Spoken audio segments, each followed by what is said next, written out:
The WWE is without a question dying, and nothing can really save it apart from the fact that we gotta get rid of Triple H. We have to fire him as soon as possible, and we gotta get back to the roots that made the WWE great, alright? I have so many issues with the WWE right now, especially with the way that Triple H likes to book everything.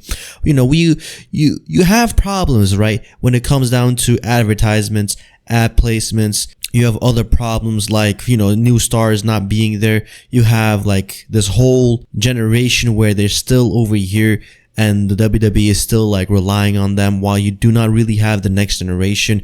You look over into NXT, which is supposed to be the like next crop of, you know, homegrown talent, and they're not even like actually like important.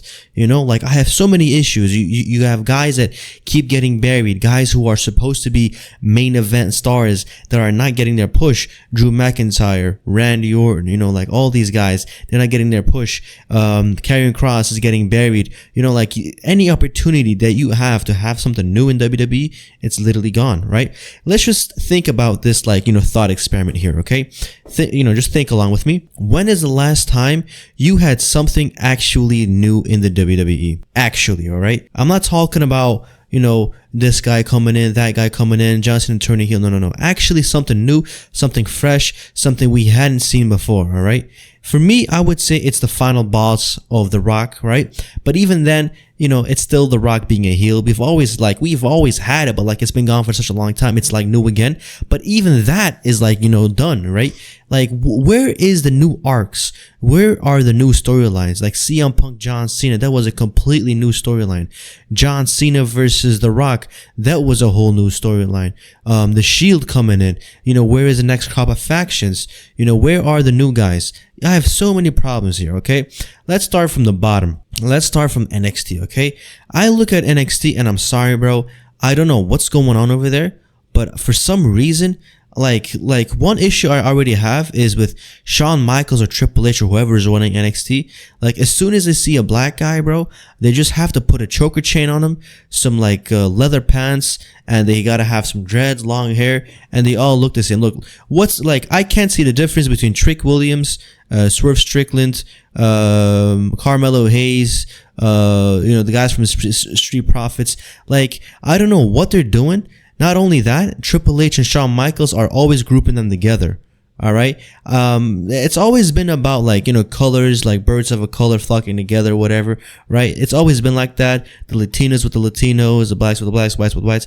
But like, I'm getting to a point where, dude, like, can we have some, I'm not over here saying that there is no diversity, but I'm really getting sick of the fact that anytime there's somebody of a certain color, all of a sudden they're feuding or like they're teaming up with the same color, like Naomi against Jade Cargill. All right, like I'm really getting sick of this thing that like Triple H is doing. Shawn Michaels is like doing the same thing. I'm really getting sick and tired of it, right?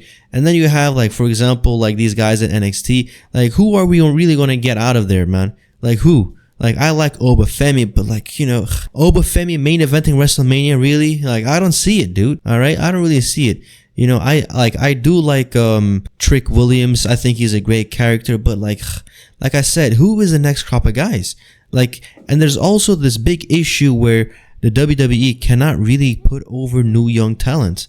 They just can't do it. Like, I don't know what happened, but they used to be so good at it. They used to be tremendous at getting like, you know, the old guys to put over the new guys. I mean, The Undertaker did it, and of course, he did it to the Roman Reigns at WrestleMania 32 or 31, whatever it was, 33, whatever. But the thing is this, I look at today and I've seen so many times John Cena come out and attempt to put over these new guys like Austin Theory, Solo Sikoa, or whoever else he might have lost to. I've seen him come in there and try like his absolute best to put over these new guys, and it doesn't work. Right now, we all say that we have somebody like Braun Breaker here, but do we really have Braun Breaker as the next talent, or is he the only guy that is not fat, that is not looking like a slop, that is not like, you know, going out there and looking like the same type of guy that we've always had, or is he just somebody who's like, yeah, you know, once again a nepo baby, yet at the same time he does have a strong physique, he does have an appeal to him, and that's about it, right? So we have all of those like attributes that are still, you know, prevalent throughout so many problems that we've already had. Like, I have an issue with like Dominic Mysterio. I have an issue with Braun Breaker to a certain extent. I have an issue with like a lot of the Samoans coming in and just being regular other Samoans. So like, I have so many issues here, all right? And I want to attack them, one by one. Of course, we can talk about the ticket prices. It's doing them no justice. Like, I don't understand it, alright? I really don't understand it. Like, they sold the TKO and all of a sudden nosebleed tickets go from $50 to $350. Like, it doesn't make any sense to me, alright? Like, what is the purpose to actually go into these shows, alright? And not to mention the fact that what you actually get at these shows, Monday Night Raw, SmackDown Live, these shows are tremendously poorly written, and I can't wait to watch WWE Unreal to actually see what the hell is going on behind stage, because I don't know what Triple H is doing now. I really don't know.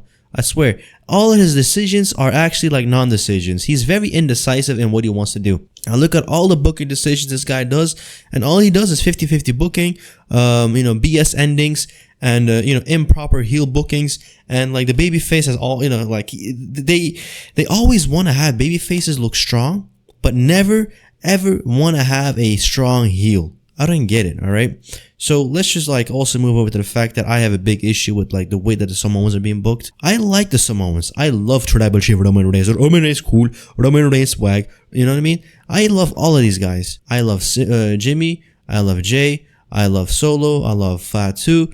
I love them. I got no problem with them. My problem, just like I said before, man, anytime any type of color gets like introduced, they all stick together. And like the thing with the Samoans is that every new Samoan gets brought in as a henchman. Every single one. And I believe there's only one guy left, and he made his like TNA debut, and that is Zilla Fatu. I think Zilla Fatu is going to come in and he's going to back up Jacob Fatu, and they're going to have a feud with like Solo Sikoa. I can get behind that. That kind of makes sense.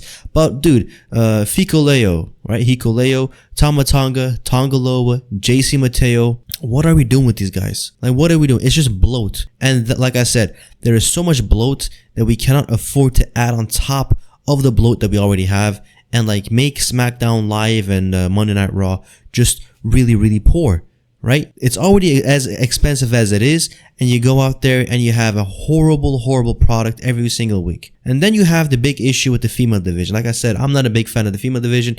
I'm not a big fan of female wrestling in general. Yes, I do have my few favorites that I can watch, but I will never really truly prefer them over men's wrestling, right? That's just who I am. I'm just being real. If you want to hang me up, go ahead, crucify me. I'm being real. I'm sorry for speaking my truth, but at the end of the day, the people that pretend to really care about female wrestling just want to do it out of generosity. It is not like a thing that they like are naturally inclined to watch, unless you're a gooner, right? So that's the reality. If a lot of these female wrestlers like actually like reverted back to like how the attires used to be 10 years ago, like it would be a whole different story. Like, I don't even know what's going on with the female attires, man. Like all of a sudden they went from shorts to now wearing like damn near thongs. You know what I mean? It's crazy to me, bro. So like, I don't know what they're doing, and then you watch like LFG, right? And LFG, Mickey James said, like, am I supposed to look at your wrestling or like your glutes? I mean, your glutes are sticking out of your shorts, and I'm supposed to watch that? All right, that's one critique. Okay, that's very good. I like Mickey James for saying that, but at the same time, you look at the main roster, and they're all doing the same thing. Like, what you're accusing and grilling this person for is exactly what they're all like been doing on the main roster. So I don't really get it. It's the same thing with The Undertaker, right? The Undertaker, like, I don't know who it was on LFG, but like this poor kid, like I think he was like wrestling with a chain on, and then he's like, back in my day, if you were wrestling me with that chain on, you would get your ass, you know what I mean? Like, you would get your ass whooped backstage for wearing that.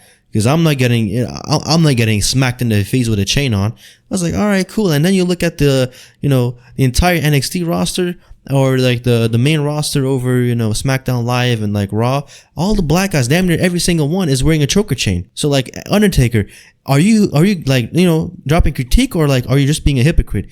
Like, he says that, right? And then you look at him with the segment with Trick Williams, and Trick Williams was like wearing a chain as well. So I don't get it. Like, where are the morals? And then you have, for example, right, Bubba Ray Dudley. He's like grilling BJ Flores, or like whatever his name is, BJ or whatever, right? Like, he's grilling him. Oh, you don't listen. You don't do this. You don't do that. Oh, stop fighting against me. Stop like, going back and forth with me. And then all of a sudden it's season 2. Oh my god, the ratings are dropping. Bubba and BJ are like, being friends. I get it. Like, everything is a work, but at some stage, like, are we even like getting like actual feedback, actual like morals here? Like, what are we sticking here to? All right, if everything can get bended and like moved forward in a certain direction, as long as it like, I really don't know, like, as long as it like caters to a certain audience, I guess. But that's like my big issue as well. Like, what audience does the current WWE product cater to? Like, who does it cater to?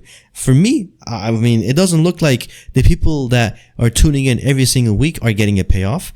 The people who are casuals, it doesn't really seem to me that they're getting a payoff. Like the people that watch like from PLE to PLE, or from SummerSlam to like, WrestleMania. Because you look at WrestleMania 41, like, which storylines were there? Which, I mean, like, it was only like John Cena's story, but that was about it. You have like a random match with CM Punk, Rollins, and Roman. Okay, what is that about? Like I said, there's a lack of like new stories, a lack of new talent, a lack of new actual like things, right? Like not storylines essentially, but like actually like things that have never happened before in wrestling. And I know wrestling is like a very, very like old sport. It goes a very long way. And it's really hard to do something completely new for the very first time. But at least try. You look at the tag team divisions. What has changed, right? Under Triple H, what has changed? Everybody wants to talk about Vince McMahon being the Antichrist, being horrible, being old, being over the hill, being out of touch, whatever, right? What has Triple H done? There were so many guys that like depended on the fact that, when Triple H gets the power, I'm going to get my fair shot. Tommaso Ciampa, right? He went from like being a henchman under Vince McMahon to like, hoping that he would finally get his push. And then no, he didn't get his push. He's just back to the tag divisions. That's it. Karrion Kross, for example, right? He gets handed a helmet and like a really goofy gimmick by Vince McMahon. Everybody's talking about like, as soon as Triple H gets like, to be the reign again, we're going to get Killer Kross again. We're going to get Karrion Kross the way that he was in NXT, dominant and as a champion, getting a proper push. All right. Triple H has been, I think, in creative control for almost 3 years now. Almost, all right? 2.5, 3 years, whatever it may be. But he's had it so far. And what's been happening with Karrion Kross? Karrion Kross, after being, like teased and teased and teased for such a long time, the guy has been trying to get a main card spot for the last 5 years, and he still hasn't gotten it, right? Now, you look at him, he has a feud with Sami Zayn, and after like weeks and weeks and weeks of build-up, what does Triple H have him do? He eats one Helluva Kick and he gets pinned 1, 2, 3, and that's it. Alright, and then the following few weeks, Sami Zayn is a little bit injured, and then he has a match with him, right? And you would assume Karrion Kross is going to go in there, just like bounce him from left to right. You know how like the Hulk, like that one gif where he's like smacking a guy from left to right? You'd think that he would do Sami Zayn like that because he's injured and weakened, right? But no, he has a competitive match with him and he has to cheat to win. Is that putting over somebody? No, it's not. It sure as hell is not. And this is not the way that you build the future. Another issue I have is, speaking of the future, obviously, you look at the entire main roster and everybody's over 40 years old. Everybody is over 40 years old. Everybody. Priest, Cena, Cody, Roman, whoever else. All the names that you can name, they're almost 40, if not over 40 already. Look at Gunther, he's 37, like that's 38, that's 39, that's 40 years old as well, Rollins, he's like 39. Everybody's 40 years old. Like, you can't keep wrestling. Like, the guys that are on the, like, at the top today, there is not a career for them 10 years from now. They won't be competing 10 years from now. And that's what I'm saying, right? From 2015 to 2025, that's a 10-year gap. And look at everything that Roman Reigns and the Shield have done so far. Amazing, right? But do you think there is another 10 years from now where they can have that much activity, that many matches, that many feuds, that many storylines, that many accomplishments? No, they're going to be 50 years old. Are you kidding me? I mean, come on, be real. Be real for a second here. And that is my issue. And like I said, one of these issues that really just like are feeding into the problem is the way NXT is. I don't know what happened, but as soon as NXT went from like a third show that they tried to have be like a genuine standalone third show, as when Triple H finally got like his, control over NXT, and he finally had like his own creative control away from Vince, he really wanted to go out of his way and make sure NXT was must-see TV. I don't know what it was, but he had a lot of help. He had a ghostwriter as well. I think his name was like Anthony Ward or something. I don't know. He had a ghostwriter. He didn't book everything. But when he had that chip on his shoulder and he tried to make NXT good, he actually booked great new talent, right? He brought in Samoa Joe, Bobby Roode, Nakamura, Balor, Kevin Owens, El Generico, all these guys from the indies. He brought them all in and he created essentially a third main brand. It was SmackDown, Raw, and NXT. But as soon as Triple H went away from NXT and like, you know, Shawn Michaels took over and then you had like NXT 2.0, whatever. And like it really shifted into becoming a proper developmental system instead of a system that brings in new talent into the main roster. That is where I believe the biggest issues occurred, because it went from a proper brand where, you know, we couldn't wait to see somebody, you know, pop into the main roster like Kevin Owens. Look, Kevin Owens, he made his main card debut after being like an NXT champion. What's his first feud? He goes in there with like prime John Cena 2015 and he beats him, right? Who right now on the NXT roster can come up and beat somebody that is a United States champion, intercontinental champion, or like, you know, a world champion, let alone somebody like John Cena, right? It's like the equivalent of like somebody coming in and beating Cody Rhodes, for example. It's not going to happen. Why? Because the talent pool is not there. Because NXT is being looked at and built up like a damn like developmental system. It's like OVW or like FCW. Would like, you know what I mean? So that is my big issue as well. I don't know what it is. Like, are these guys in NXT way too young? I don't know. I really don't know. I don't know what's going on. There is not a talent pool that can actually move the needle forward into the future. All right. Another big issue that I have, dude. Does Triple H have something against heels? Because every single heel that he has is a cowardly heel. Not a single heel on the roster is an actual dominant force. Like, what happened to the days where you had a heel that was actually like menacing, that would actually put fear in your heart? Whenever you would see that heel hop in the ring, you're like, uh-oh, now my beats per minute is rising. Like, where is like the Kane type of guys? Or like Undertaker when he was a proper heel. Or, I don't know, like Shawn Michaels when he was a heel. I don't know, like just so many wrestlers that were dominant, menacing heels that are completely gone today. Who are the top heels today? I mean, let's think about it. You have Drew McIntyre, all right? He is a cowardly heel. You have Seth Rollins. I mean, come on, man. He's a joke as well. And then you look at John Cena. You know, John Cena is a joke as well. Let's be real about it. He's a joke as well. Who else is a heel? Gunther. I mean, come on. You know, don't get me started on the Yang General, okay? The thing is this. Even Gunther, he is a heel. And I don't know what it is, but Triple H wants to book him as a strong guy. But all of his opposition is weak. He has, you know, he's had a very, very weak opposition. And it's also like annoying to me that this guy is supposed to be the world champion, right? The World Heavyweight Championship, in my opinion, should always be the main event. That title scene should always be the main event. You don't go on SmackDown and the WWE Undisputed title is like, you know, something that you forget about. No, of course not. That's the only reason why you would watch SmackDown Live. That's the only reason. Now you look at Monday Night Raw and you forget they have a champion. You forget that Gunther is a champion. And I'm personally, I'm not saying Gunther, you know, should get treated better. Like, for me, I don't think Gunther is that good of a champion anyway, but I'm saying that title doesn't have any meaning. And, you know, somebody like Gunther doesn't add value to it either. So I'm saying from like the beginning of from that title's inception, you should have had it just be, you know, like taken away from Seth Rollins.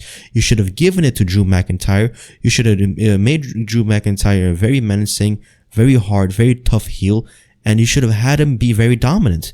As soon as that dominance gets established, that is when you have that like title actually create some value for itself. But when you have somebody like Gunther who loses to Sami Zayn at WrestleMania 40, and 1 year later he taps out to Jey Uso at WrestleMania 41, how can you ever convince me that this guy is worthy of anything? And then he has to go in there and like he got a match with like a 58-year-old Bill Goldberg. Like, come on, dude.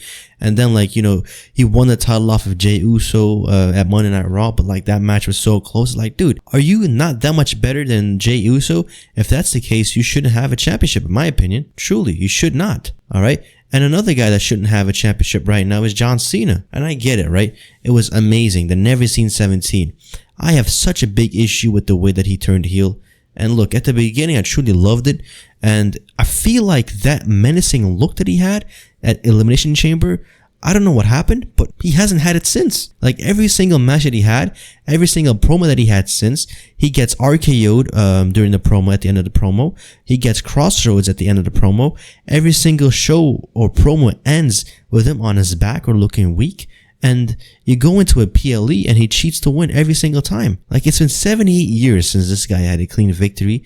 And this could have been the opportunity for you to establish a very powerful heel. And especially with like his coalition with The Rock, right? The Rock really, like, I don't think that The Rock would want to have like a really, really weak heel champion. You know, like the fact is, we all love Super Cena. We thought that Super Cena is going to come back. Like this is the heel version of him. He's going to be a little bit more ruthless. He's going to be a little more aggressive, and he's going to make the most out of it. But no, I don't know what Triple H is doing, but Triple H said, oh, you were weak as a babyface, now you're going to be even weaker. Alright, bro, that's great, that's great. And then you have this whole issue with like part-timers, right? Look, I love Roman Reigns, everybody knows, you know, about the tribal glaze, but at the end of the day, there should not be an excuse for this guy to be that part-timey, because the problem is, he, you know, we all know that he will come back after like 3-4 months, right? But the problem is, in that time period where he is away, you are essentially not moving forward with any storylines, and you're just simply waiting to fill time. That's it. And as soon as he come back, oh yeah, okay, let's now move forward with it. And then he's gone again. All right, now let's wait and have filler moments. Let's have LA Knight running against Seth Rollins. Let's have Seth Rollins feud against Jey Uso. You know, yada yada yada. You know, this guy pulls that guy from the bottom rope, yada, yada, yada. Seth Rollins, LA Knight. I was like, oh my, you know what I mean? Like, it's just like a never-ending cycle of feuds that don't go anywhere, right? And then you have like talent that just seemingly just can't get over anymore. Drew McIntyre, he doesn't seem to get over anymore. Randy Orton, he doesn't seem to get over anymore. Finn Balor, it's the same thing. Why is Finn Balor, Drew McIntyre, Randy Orton not getting treated like actual main event level stars, right? The thing is, everybody agrees with me that Vince McMahon, he took the title off of Finn Balor and he never gave it back. And we all thought that, look, the way that Triple H treated Finn Balor in NXT was amazing. And now, as soon as he got the title as like creative chief content operator officer, he should be going in there and treating Finn Balor like the star he is. But no, instead, what do we get? Nothing. Tag title championships is one thing, but a singles title run is another. And this guy, I saw a statistic, I'm not sure how accurate it is, but in the last 5 years, Finn Balor has only had 4 clean victories or something like that. It was really tragic, dude. And like, come on, dude. 3 of those years is under Triple H, and what has Triple H have him do? Nothing. Looking over to the female division, it's even worse. Right now, I'm really enjoying the work that Naomi is doing as a champion. It's so fresh, so unique, so new. And like Naomi has been in here for like the last 10 years as well, 15 years as well, if not something like that. And she's like pushing 40 as well. Like she's like 36, 37, 38. By no means am I saying she's old or she should retire. I'm saying like somebody that's been in the company for that long, look at what they can do as soon as they get treated like a proper star again. And you give them a title shot, you give them a title opportunity. Like, do you not think that we would all enjoy Randy Orton to be the world heavyweight champion over Gunther? And in what world can somebody who looks like Gunther, who wrestles like Gunther, beat somebody who is as iconic and like a damn machine like Randy Orton? How can he beat him? How can he beat him? Aside from like the obvious that, oh, you want to build a new star. But have you really built up a new star, right? And I have a big issue with this. I've been saying it for such a long time. I do not believe in the established wrestlers putting over younger guys. I think younger guys are able to get over amongst themselves, and whoever sticks out from that crowd can actually go up against whoever like the most tenured and veteran and like, the highest guy is who is active. Right? I'm not for somebody who is a really big part-timer coming back in like John Cena in like 2019, whatever it is. Like he doesn't wrestle at all, and then he just comes back randomly for like a Saudi Arabia card to get paid $5 million, and then he just like jobs out to Sol Sikoa. That is not putting somebody over. I'm sorry, I don't know how else to put it.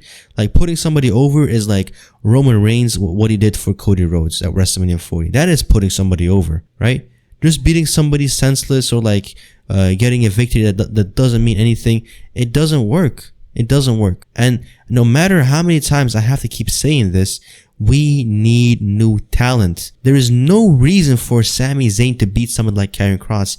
And I keep harping on Karrion Kross, but this guy is 37 years old. What? Do you think 10 years from now, when he's 47 years old, he can have the same like activity as he does today?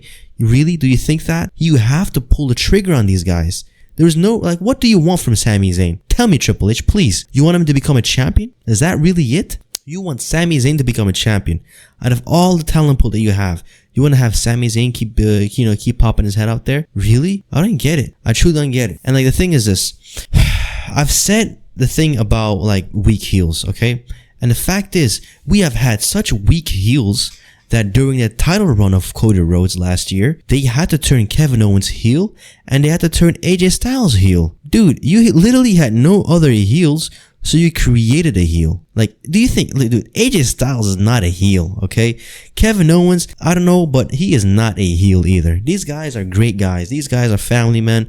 They don't look like a heel, dude. They're 5'10" for crying out loud. How can they be heels, right? A heel should be big, strong, menacing, mean, you know, like a bully type of character. Somebody like The Rock, you know, like Roman Reigns, prime Roman Reigns. These guys can become actual heels. Not somebody who is 5'10" and like chubby like Kevin Owens. Come on, man, you gotta be kidding me here. So, like I said, because there is a lack of actual proper heels, what happened during the title run of Cody Rhodes? Everybody, you know, virtually agreed with me on the fact that, look, this guy's championship run is trash. Look, Cody is a great chaser, right? You know, a face is great when he chases, but a baby face, when he finally gets his goal and like achieves whatever he sets out to achieve, as soon as that happens, you know, the dragon is slayed, right? You are at the pinnacle of the mountain, and the only way from you to go is now, from that point on forward, is downwards. And that's exactly what happened with Cody Rhodes. And that's why I believe that even like if Cody Rhodes were to have the title again soon, I think he will lose it pretty quickly, because like the WWE cannot trust him to lead with that title. Why? Because the WWE hasn't built up enough bad heels, like, you know, properly good heels, or, you know, but like, you know, badass heels essentially, right? They haven't done that. And I really hope if, you know, Cody gets a title, Randy Orton will turn heel and become a menacing guy, and will do punt kicks and we'll get the title off of him. I don't know, right? But like I said before, in a few other videos as well, whenever you think, right, that the WWE is at an all-time low, they will go lower. Whenever you think Triple H cannot disappoint you anymore, guess what? He never disappoints in disappointing us. So, you know, like, it just keeps getting lower, lower, and lower. And there is no way for us to go. And that's such a sad reality. Like, SummerSlam is a 2-night event, and there's not even like matches worth filling a 2-night event for. Like, it's just a cash grab. That's all it is. Ticket grab, cash grab. And they're talking about making the Royal Rumble a 2-night event. Are you kidding me, dude? Really? Like, what made WrestleMania feel so grandiose was it being WrestleMania. And you can make WrestleMania 2 nights. There's no problem in that. But you cannot make SummerSlam 2 nights. You cannot make Royal Rumble 2 nights. It just doesn't work. And the fact is, they will go that route. Why? Because they're greedy. They're desperate. Whatever, like, you know, penny pinching they can do, whatever, like, you know, avenue that they can milk money out of, they will do that. Because right now, the product is super stale. Like, it genuinely is sad that I'm still waiting for the final boss to come back and be a proper heel again and be active again on a week-to-week basis, or at least on the road to WrestleMania. Like, because that's really the only time where I felt like, oh my god, this is actually cool again. Like, ever since the final boss, I can't say that I really enjoyed most of the product. I can't really say that. Of course, I enjoyed that John Cena is back here active. I enjoy that. I enjoy the fact that he's a heel, yes, of course. I enjoy that he's still a champion. I enjoy that he is a never seen 17 and they finally committed on that. I'm happy that they took away the title from Cody Rhodes and are putting them in a position to, you know, start going on a chase again. I enjoy all of that. But I cannot really say that I'm happy with anything that Triple H has done so far. Triple H, I don't know what it is.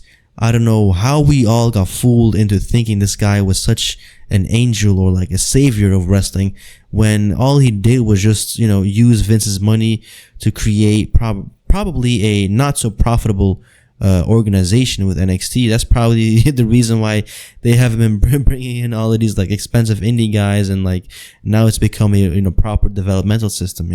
Like the black and gold NXT from the beginning is totally gone. But I don't know, maybe I'm speculating here, but I'm not happy with it at all. Like the WWE that I loved, bro, is just seemingly just becoming a mockery of itself. The tag division is stale. The female division is stale. The men's world heavyweight championship is stale. At least we have John Cena in the undisputed title picture with Cody Rhodes and stuff like that. But you look at like Tribal Chief Roman Reigns, I don't know what Triple H has got planned for him, but it doesn't make sense either. You look at the new crop of guys, and I mean, like, what is going on here? You have like Ludwig Kaiser, you have Chad Gable.